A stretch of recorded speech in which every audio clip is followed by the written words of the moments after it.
Break तो बाद सारे दर्शकों का स्वागत है। फिर रुख करते हैं ਵੱਡੀ ਖਬਰ ਦਾ। ਵੱਡੀ ਖਬਰ ਪੀਐਮ ਸੁਰੱਖਿਆ ਮਾਮਲੇ ਦੇ ਨਾਲ ਜੁੜੀ ਹੋਈ ਹੈ। ਇਸੇ ਮਾਮਲੇ ਤੇ ਸੁਪਰੀਮ ਕੋਰਟ ਦੇ ਵੱਲੋਂ ਜਾਂਚ ਕਮੇਟੀ ਦੇ ਗਠਨ ਦੇ ਆਦੇਸ਼ ਦੇ ਦਿੱਤੇ ਗਏ ਨੇ। ਸੁਪਰੀਮ ਕੋਰਟ ਦੇ ਵੱਲੋਂ 3 ਮੈਂਬਰੀ ਕਮੇਟੀ ਦੇ ਗਠਨ ਦੇ ਆਦੇਸ਼ ਦਿੱਤੇ ਗਏ ਨੇ। ਸੇਵਾ ਮੁਕਤ ਜੱਜ ਦੀ ਅਗਵਾਈ ਦੇ ਵਿੱਚ ਇਹ ਕਮੇਟੀ ਬਣੇਗੀ।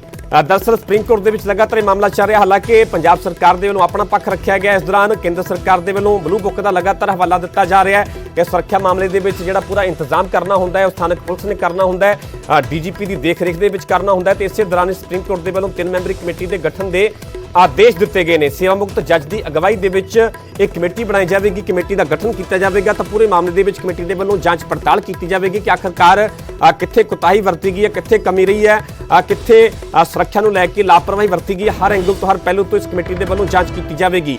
ਆਦੇਸ਼ ਸੁਪਰੀਮ ਕੋਰਟ ਦੇ ਨੂੰ ਦਿੱਤੇ ਗਏ ਨੇ ਕਿ 3 ਮੈਂਬਰੀ ਕਮੇਟੀ ਦਾ गठन किया जाए। 3 मैंबरी कमेटी हुण पूरे मामले दे विच विस्तार दे नाल हर पहलू तो जांच पड़ताल करेगी।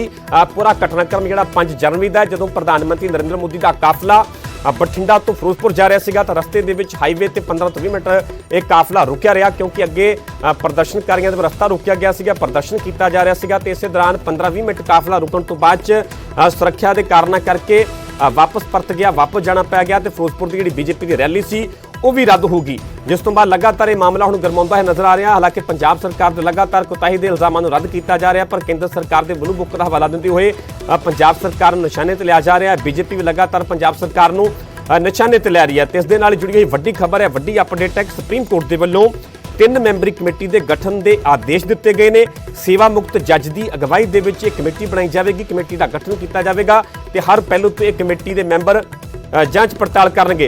सीधा रुख करते हैं दिल्ली का सुप्रीम कोर्ट का, जिथों के मेरे सहयोगी सुशील पांडे ग्राउंड जीरो तो लाइव जुड़े हुए हैं। सुशील, विस्तार से जानना चाहेंगे क्या कुछ जानकारी है, आज की सुनवाई की बात की जाए तो क्या कुछ अहम रहा है? जी देखिए, सबसे पहले इस पूरे मामले की जो सुनवाई हुई वो लगभग 11:10 पर सुप्रीम कोर्ट में सुनवाई हुई और लगभग 12 बजे तक मामले की सुनवाई चली, यानी कि 1 घंटा सुप्रीम कोर्ट ने प्रधानमंत्री की सुरक्षा में चूक के मामले पर सुनवाई की।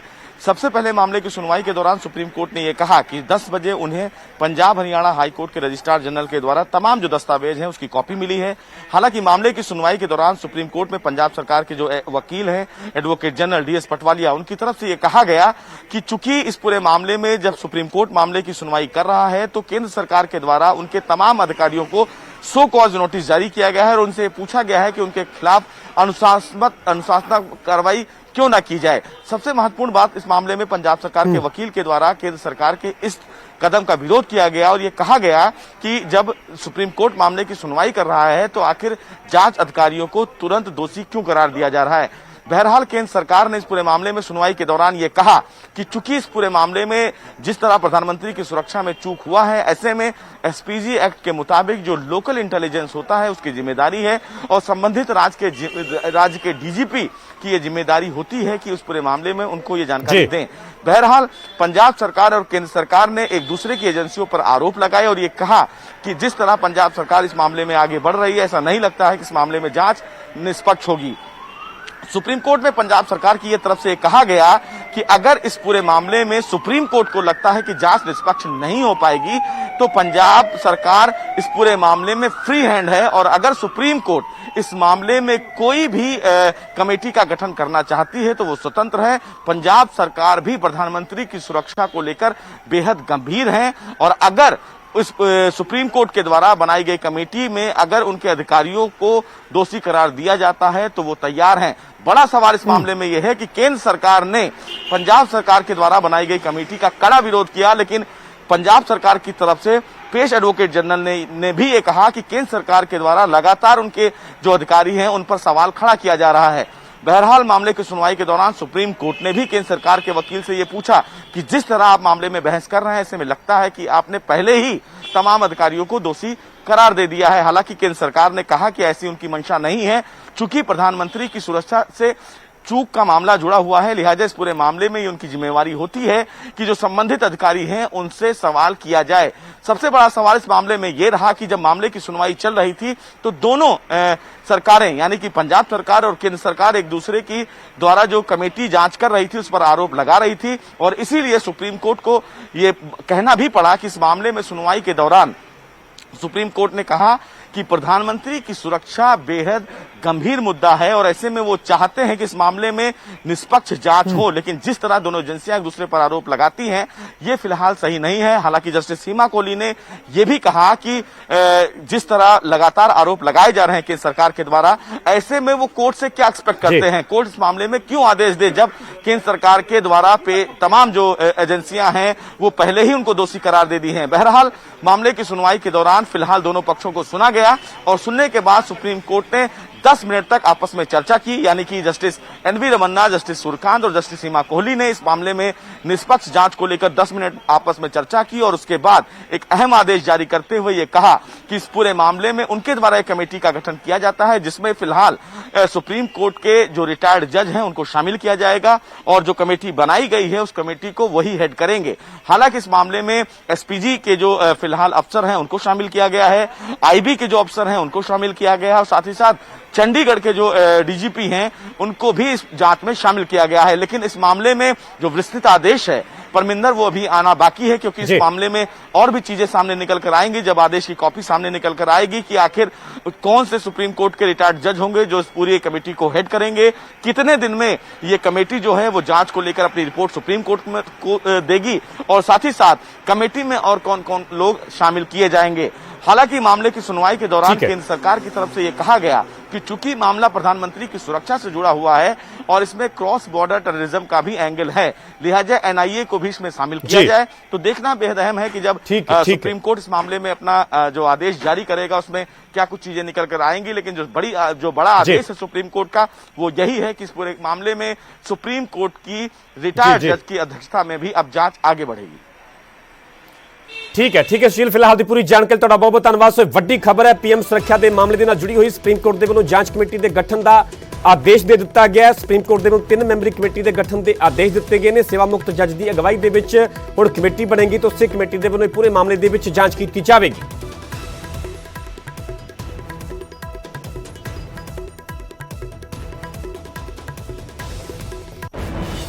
रुख करते अगली वड्डी खबर दा। अकाली दल ने चोण कमिशन के फैसले ते इतराज जताया है। नवे निर्देशों के तहत प्रचार मुहिम मुश्किल है। श्रोमणी अकाली दल के वलों यह बयान दिता गया। हर जगह वर्चुअल प्रचार संभव नहीं है, छोटे इकट्ठ करने की इजाजत मिले। दलजीत सिंह चीमा जिहड़े अकाली दल के सीनियर आगू उन्होंने कहना है कि छोटे इकट्ठ करने की घट्टो घट्ट इजाजत मिलनी चाहिए है।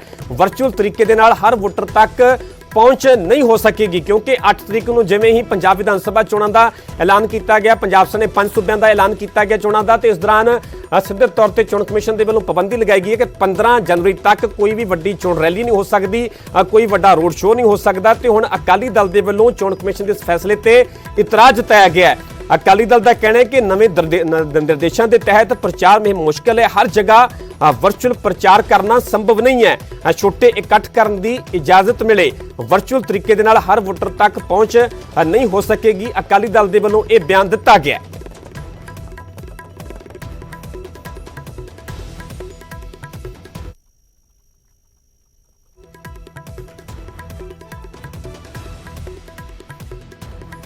कई तरह ਦੀਆਂ ਗਾਈਡਲਾਈਨ ਜਾਰੀ ਕੀਤੀਆਂ ਨੇ ਜਿਨ੍ਹਾਂ ਮੁਤਾਬਕ ਬੇਸ਼ੱਕ ਚੋਣਾਂ ਹੁਣ ਸਿਰ ਤੇ ਆ ਗਈਆਂ, ਪਰ ਰਾਜਨੀਤਿਕ ਦਲ ਜਿਹੜੇ ਨੇ ਉਹ ਨਾ ਤਾਂ ਰੈਲੀਆਂ ਕਰ ਸਕਣਗੇ ਤੇ ਨਾ ਹੀ ਜ਼ਿਆਦਾ ਪ੍ਰਚਾਰ ਦੇ ਲਈ ਕੋਈ ਪਹਿਲਾਂ ਵਰਗੇ ਸਾਧਨ ਵਰਤ ਸਕਣਗੇ।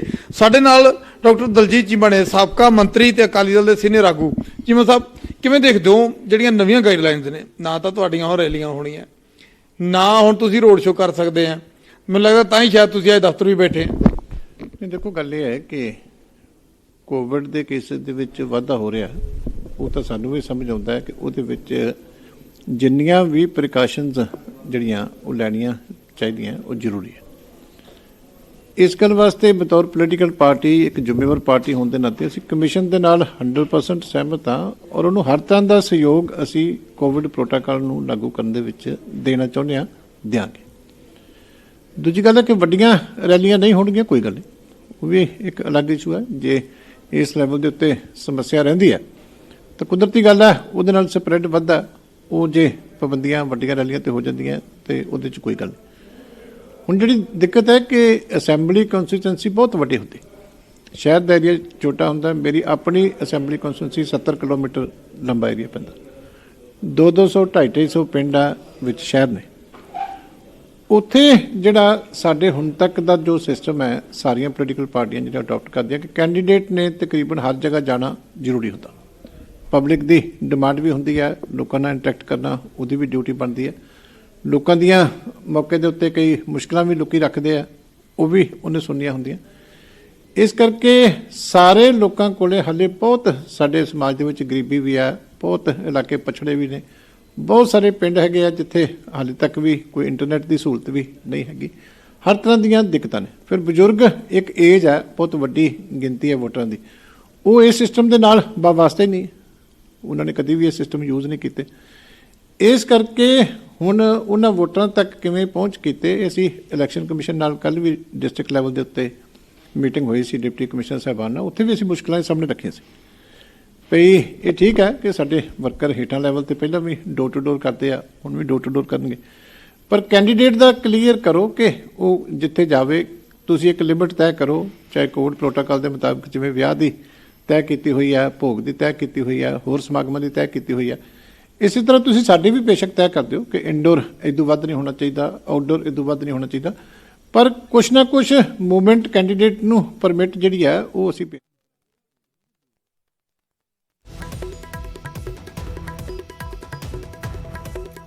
ਸੋ ਅਕਾਲੀ ਦਲ ਦੇ ਵੱਲੋਂ ਚੋਣ ਕਮਿਸ਼ਨ ਦੇ ਫੈਸਲੇ ਤੇ ਇਤਰਾਜ਼ ਜਤਾਇਆ ਜਾ ਰਿਹਾ ਹੈ। ਅਕਾਲੀ ਦਲ ਦਾ ਇਹ ਤਰਕ ਹੈ ਕਿ ਘੱਟੋ ਘੱਟ ਛੋਟੇ ਇਕੱਠ ਕਰਨ ਤੇ ਜਿਹੜੀ ਆ ਇਜਾਜ਼ਤ ਮਿਲਣੀ ਚਾਹੀਦੀ ਹੈ। ਉਹਨਾਂ ਦਾ ਕਹਿਣਾ ਹੈ ਕਿ ਵਰਚੁਅਲ ਤਰੀਕੇ ਦੇ ਨਾਲ ਹਰ ਵੋਟਰ ਤੱਕ ਪਹੁੰਚ ਨਹੀਂ ਹੋ ਸਕਦੀ, ਪਹੁੰਚ ਨਹੀਂ ਕੀਤੀ ਜਾ ਸਕਦੀ, ਇਸ ਕਰਕੇ ਛੋਟੇ ਇਕੱਠ ਕਰਨ ਦੀ ਇਜਾਜ਼ਤ ਦਿੱਤੀ ਜਾਵੇ।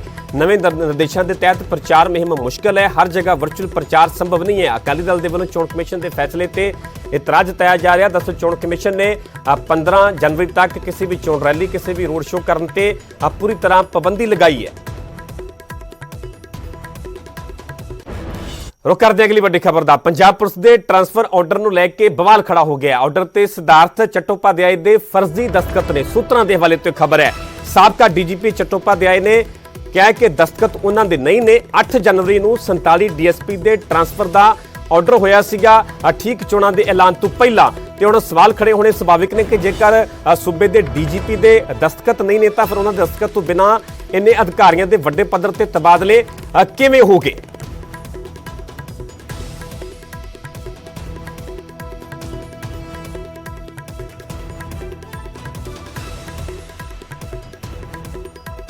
उधर अकाली दल ने इस मुद्दे ते चोण कमिशन तो तुरंत कार्रवाई की मंग की है ते कहा कि मामले की जिम्मेवारी गृह मंत्री रंधावा की बनती है।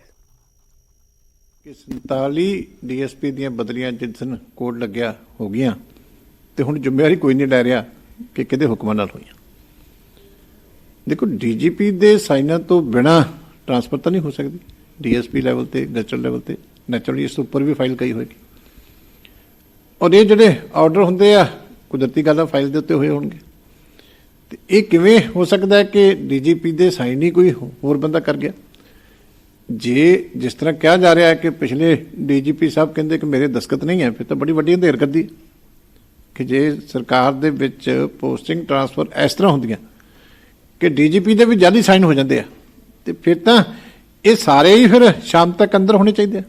ਇਹ ਤਾਂ ਕਮਿਸ਼ਨ ਨੂੰ ਥਾਰੋ ਇਨਕੁਆਇਰੀ ਕਰਾਉਣੀ ਚਾਹੀਦੀ ਹੈ ਕਿ ਕੀ ਕਾਰਨ ਸੀ। ਜੇ ਡੀਜੀਪੀ ਇਹ ਗੱਲ ਕਹਿ ਰਿਹਾ ਔਰ ਸਹੀ ਹੈ ਤਾਂ ਫਿਰ ਤਾਂ ਬਹੁਤ ਵੱਡੀ, ਮੈਂ ਸਮਝਦਾ ਇਸ ਤੋਂ ਵੱਡੀ ਕੀ ਹੈ। ਪੁਲਿਸ ਨੇ ਸਾਰਾ ਕੁਝ ਕੰਟਰੋਲ ਕਰਨਾ ਹੁੰਦਾ, ਜੇ ਡੀਜੀਪੀ ਦੇ ਸਾਈਨ ਹੀ ਜਾਲੀ ਹੋਈ ਜਾਂਦੇ ਆ ਤੇ ਇਹ ਸਟੇਟ ਦਾ ਤਾਂ ਰੱਬੀ ਰੱਖਾ। ਫਿਰ ਤਾਂ ਹੋਮ ਮਿਨਿਸਟਰ ਦਾ ਦੇਖੋ ਸਿੱਧਾ ਜਵਾਬ ਦੇ ਪੜਦੇ। ਸੋ ਫਿਲਹਾਲ ਇੱਥੇ ਰੁਕ ਰਹੇ, ਛੋਟੀ ਜੀ ਬ੍ਰੇਕ ਲਈ, ਜਲਦ ਹਾਜ਼ਰ ਹੋਣੇ ਇਸ ਬ੍ਰੇਕ ਤੋਂ ਬਾਅਦ।